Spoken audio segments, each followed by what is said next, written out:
అక్కడున్న ఒక చెట్టు కింద కాసేపు విశ్రాంతి తీసుకుందాం అనుకున్నాడట.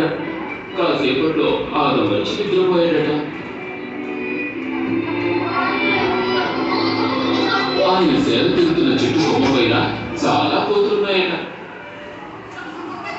ఆ వ్యాపారస్తుడు చెట్టు కింద నిద్రపోవడం ఆ కోతులు చూశాయట.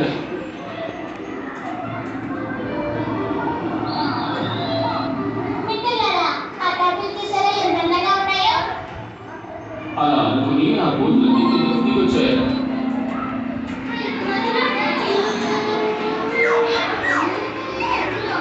ఆ వ్యాపారస్తుడు గుట్టలో ఉన్న టోపీలని తల మీద పెట్టుకుని ఆటాడుకున్నాయట. ఆ తర్వాత చెట్టెక్కి పైన కూర్చున్నాయట. వ్యాపారస్తుడు నిద్ర లేవగానే ఆయన గుట్ట ఖాళీగా ఉండడం చూసి ఎట్టాడిపోయాడట.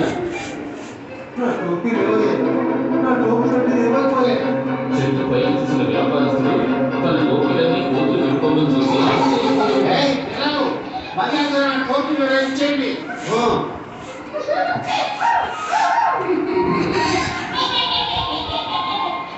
అవి అలా అడిగితే ఇవ్వమని తెలుసుకున్న వ్యాపారస్తుడు తెలివిగా ఒక పథకం ఆలోచించాడు.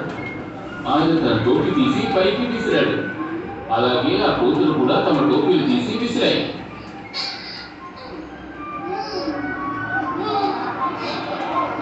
ఆ తర్వాత తన టోపీ తీసి నేల మీదకు విసిరాడట.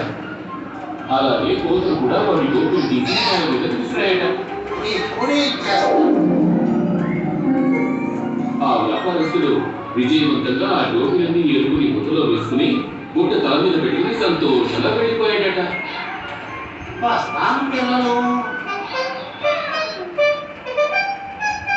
ఆయుధాలంటే తెలివి చేతులే ముఖ్యం.